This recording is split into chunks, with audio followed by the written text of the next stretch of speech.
Hello, I'm Malin Saeed. This is Counting the Cost on Al Jazeera, your weekly look at the world of business and economics.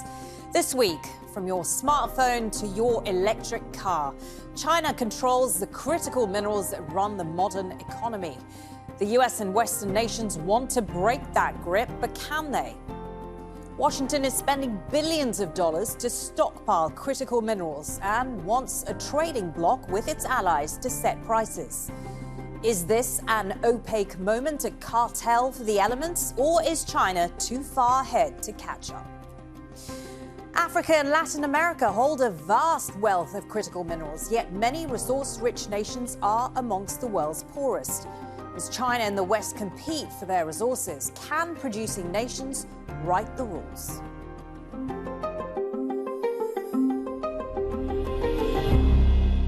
More than 3 decades ago, Chinese leader Deng Xiaoping made a prediction. The Middle East has oil, China has rare earths. Today, China dominates the supply chains of the elements that power clean energy and the modern economy. Now, other nations are racing to catch up. The US is spending $12 billion to stockpile critical minerals, similar to the Strategic Petroleum Reserve, which was created after the oil crisis of the 1970s. Washington is proposing a trading bloc with its allies, pushing for collective pricing and trying to build supply chains that don't run through Beijing. But China's had 30 years. Can the West close that gap? And who really profits from that race? We'll discuss that with our panel of guests shortly, but first. Critical minerals are those which countries identify as vital for their economy and national security and face potential supply risks. The US lists 60 such elements, like lithium, cobalt, copper and graphite, to name a few. These are essential for producing magnets for clean energy technology, electric car batteries, wind turbines and solar panels. Among the critical minerals are the 17 rare earth elements. These are vital for making computer chips that go into your smartphone and computer, and for modern military technology like drones and advanced fighter jets. China has a near monopoly on rare earths, controlling around 60% of global production and 90% of processing capacity. But even with competitors playing catch-up, China is expected to control 52% of rare earth mining and 76% of processing in 2035. The US and Europe are looking particularly to Africa to break Chinese dominance. The continent holds an estimated 30% of the world's mineral supply.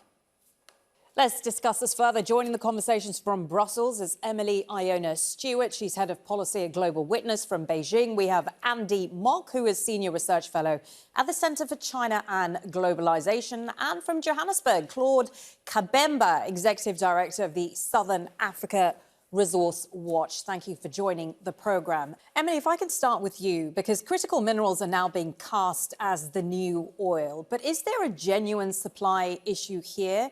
Or is the concern here just the rise of China? That's a great question to start with. Let's first address this idea of the threat.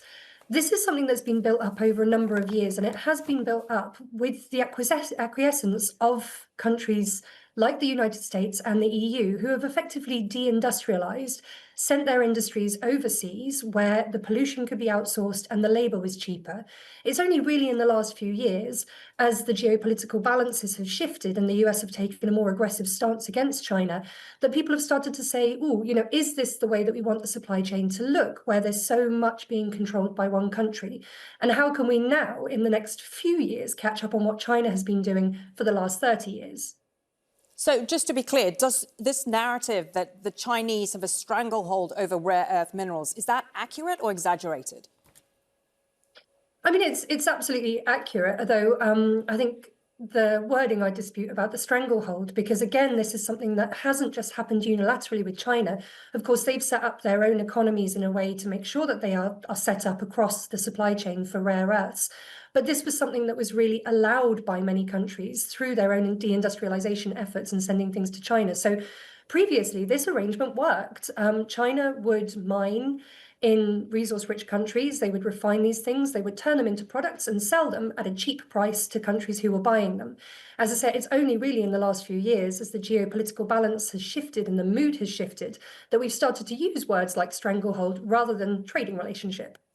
Andy, if I come to you, so Emily is talking about the mood shifting. That's partly due to the fact China has restricted rare earth exports, and that's helped spark this global scramble, if you like. But we know Beijing also depends on global markets. So in reality, who holds the leverage here? Who's more dependent on whom?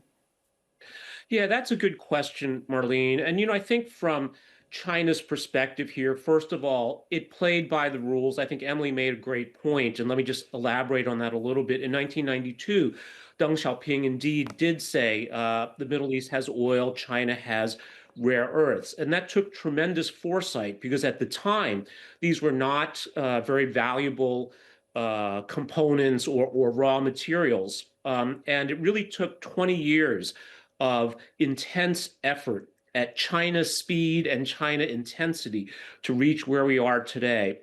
And again, I think the Chinese perspective is they played by the rules. Other countries, other companies didn't want to do this. China invested not only in the mining, but also the refining and the component manufacturing as well.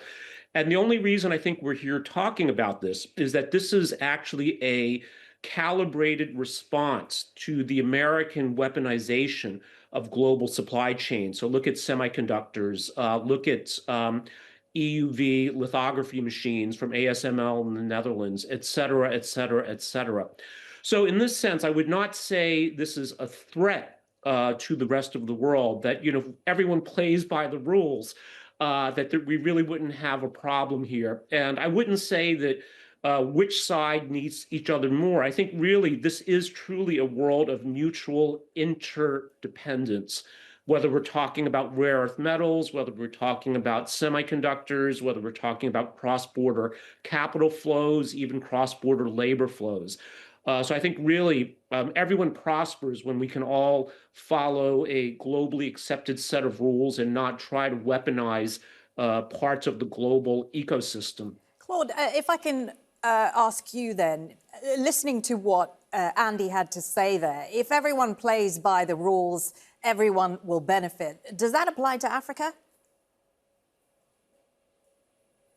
Listening to they make very good points, but we should not forget that in international relations, there is only the pursuit of interests. And I think China and the West or the United States are all pursuing their own interests. The question is, how is Africa pursuing its own interests? I think China has just replaced what the West have been doing on the African continent, controlling all these commodities. But the question for us, are we prepared to position ourselves differently?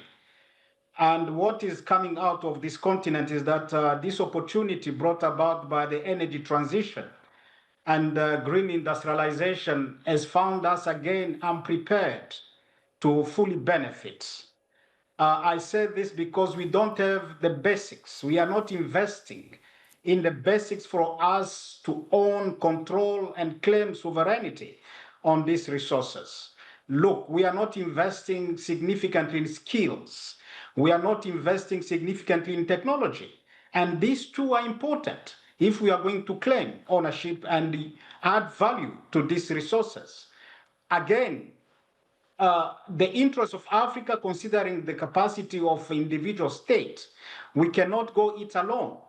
We have been talking about solidarity and unity to confront the hegemony of both China and the West.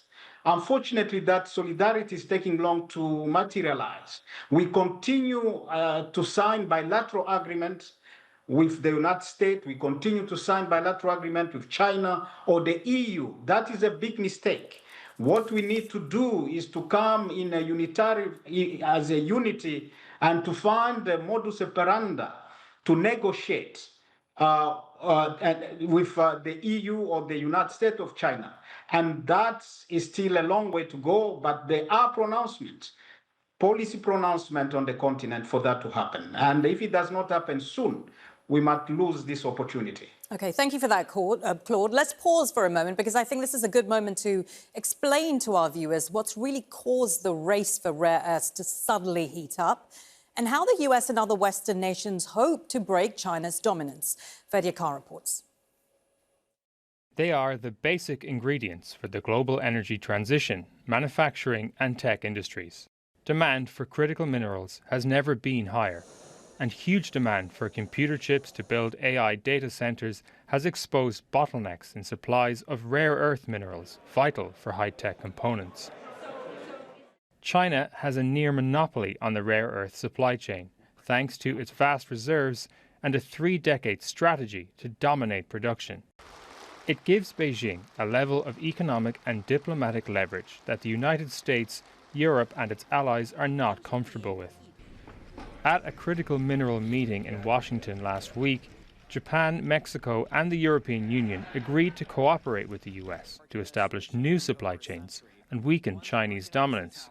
The plan would involve creating a minerals trade bloc with price floors to protect against supply dumping by Beijing and incentives to increase domestic processing capacity. We want to see a diverse supply of critical minerals and a secure and resilient supply chains across the world so all of our economies can prosper without ever having these things be susceptible, at worst case scenario, being used as leverage against us. Just last January, Beijing curbed rare earth exports to Japan because of a dispute over Taiwan. And restrictions on minerals during the tariff war launched by US President Donald Trump last year rattled global markets and the White House. And a stockpile of critical minerals. In response, President Donald Trump last week announced plans to use $12 billion to create a critical mineral stockpile, expand domestic processing, and secure long-term supply deals. The US government is providing billions of dollars in loans and direct funding for American mining companies to explore mineral deposits at home too. One of the biggest challenges to breaking China's dominance, however, is finding new, reliable rare earth deposits. Several countries, including the United States, Canada, Brazil, Australia and Greenland, have promising reserves, but scaling up production to match China could take years. And even if the United States and Europe secure more raw materials, they're still estimated to be more than a decade behind Beijing on processing capacity, according to the International Energy Agency. Trump's transactional foreign policy approach has also created some challenges for the US. European leaders' faith in the US as a reliable partner is shaken after recent threats to annex Greenland and Trump's push for a minerals deal with Ukraine in exchange for military support. And Trump's commercial diplomacy approach to African countries, which hold vast mineral wealth, also risk being undermined by his administration's visa bans, aid cuts, and hostile rhetoric towards countries like Nigeria and South Africa. Wary of past exploitation, African leaders are keen to leverage their minerals for their full value. Africa is not for take. It's an interested party. If they trade with anybody, they must protect their own interests first. The rush for critical minerals is a growing front in the rivalry between Western allies and China, one that Beijing, for now, dominates. Fadia Khan, Al Jazeera, for Counting the Cost. OK, so Emily, as we heard in that report, Washington plans to break China's grip on rare earths by having a multi-billion-dollar minerals stockpile, coordinating sourcing and even potential price floors. Is this a serious strategic shift or is this too little too late? A serious strategic shift. Yes, in terms of the rhetoric, but perhaps not in terms of the reality. Now, $12 billion sounds like quite a lot of money, but actually, first of all, it's not when you talk about the scale of these global supply chains. But secondly, what are they actually offering companies with that $12 billion for the stockpiling? Are they offering companies the opportunity to lock away the minerals that they themselves have sourced? And then what's the payoff for them? So I can't really see quite yet how this is going to work in practice. As your reporter also highlighted, some of the efforts around friendshoring that the US has been doing in its relationships with other countries have not been going all of that well. And just like the Minister for Mining in that video was talking about, countries will no longer stand for just being somewhere that you come, you dig up the minerals, and then you leave and the value is added somewhere else. They need to be given something really tangible in terms of what the US offer is to these countries. And then finally, on the price floors, this isn't necessarily a bad thing. Price floors can indicate predictability for resource-rich countries who are selling their resources. But, Andy talked earlier about playing by the rules. The rules have been set up by things like the WTO, and I do wonder how those will play out in the long term as well. Rules that people have played by for an awfully long time are now being potentially unilaterally rewritten. OK, you raise a lot of good points there, Emily. Let me start with the price floors. Andy, if Western countries do coordinate sourcing or prices, what stops China from undercutting them? Yeah, that's a great question, Marlene. But actually, before I answer that, I would like to briefly address a comment made by our African colleague. I'm not sure it's correct to put Western powers and China in the same boat here, to call them or engaging in hegemony in Africa, because I think, first of all, China does not have a history of imperialism or colonialism anywhere, but certainly not in Africa. Its approach is profoundly different. So the West has largely been about aid. China's approach has been about investment, especially in infrastructure and promoting trade between African nations and China. And I think finally, as a developing nation as well, I think China has a deep affinity for the challenges faced by many African countries. Now, to go to your point about pricing, I think it's important to point out here that we talk a lot about China having monopoly power throughout the value chain of rare earth metals. So there's upstream with the mining, there's midstream with the refinement, there's downstream with the manufacturing. And China does have, again, I think very powerful selling power here, but it also has monopsony power as well, in that it's also typically one of, if not the biggest buyer as well. So I think we should not underestimate the magnitude of the challenge facing the United States or other countries looking to replicate this. So I mentioned 20 years. We've been using 30 years in this piece, but it really is from 1992 until the early 2000s-ish for China to build out this complete ecosystem. And again, this is 20 years at China speed, at China intensity, which may be more like 80 years in normal industrial time. So I think, again, however the U.S.-led coalition wants to approach this, I think they should not underestimate the magnitude of the challenge. If I can come back to you, Claude, on points that both Emily and Andy made. When it comes to Africa and dealing with whether it's the US or China, are they in a position now to take advantage and lead first with their needs when it comes to dealing with these countries? No, thank you. I think I want to also address Andy's concern. I totally agree with him that the relationship between China and Africa is quite different to the relationship between Africa and the West. And China, the fact that China has not been a colonizer of the continent, has not partaken in that, and China has been the supporter of liberation movement on the continent, places China in a totally different position to the West. But that's where it ends. When you look when it comes to extraction, and particularly to the critical minerals that we are talking about, and the geopolitics that is being played out, China has not shown a movement for change in terms of how we want to position itself differently from the West.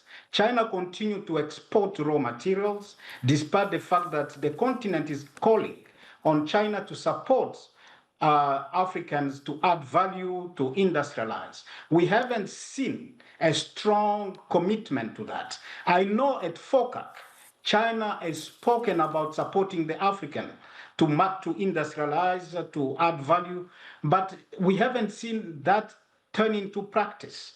But it might also be the fault of Africans. How do we present ourselves toward we go to China with all type of plans?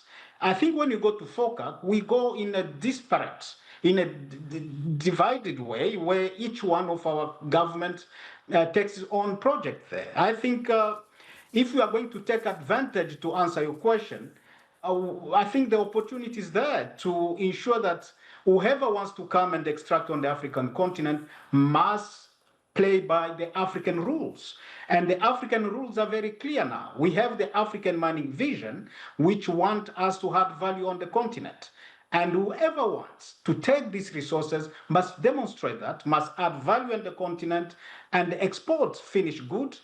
And that's what the Africans are asking. What we hear in Cape Town this week at the African Mining Indaba, Investment Mining Indaba, is exactly that.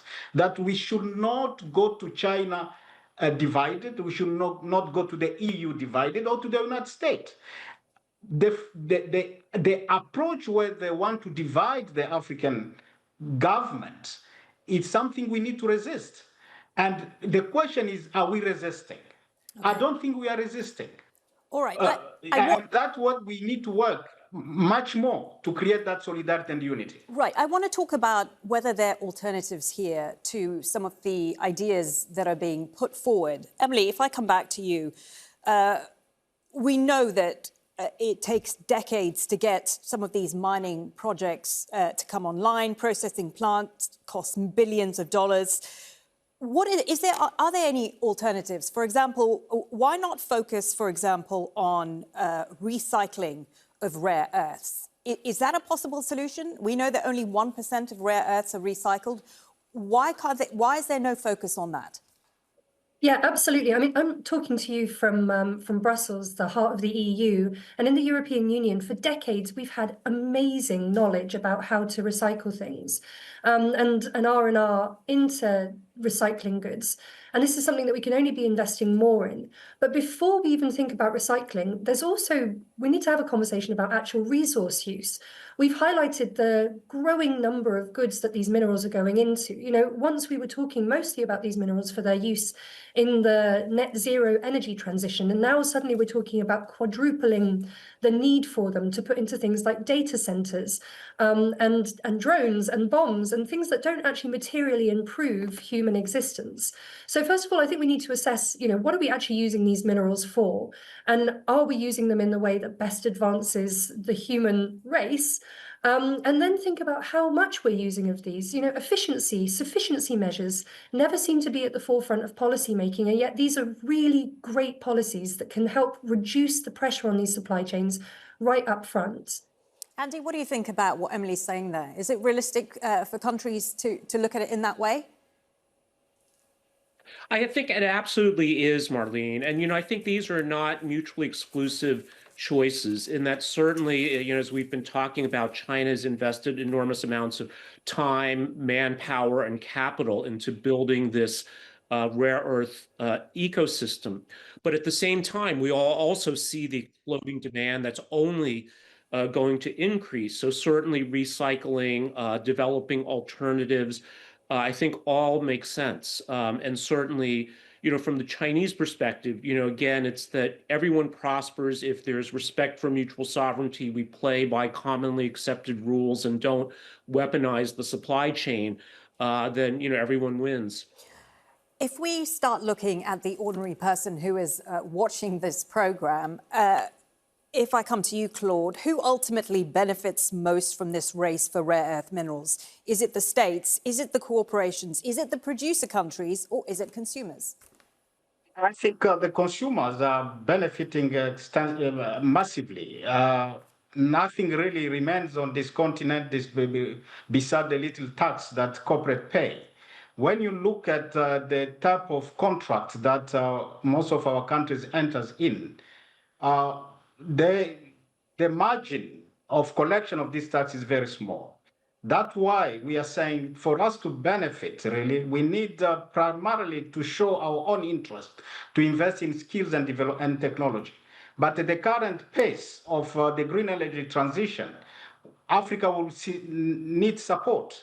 And both China and the West, if they are going to show that interest, they can build a win-win partnership. China has shown some inclination to really go the route of win-win partnership, but still, we are still very far away to achieve that.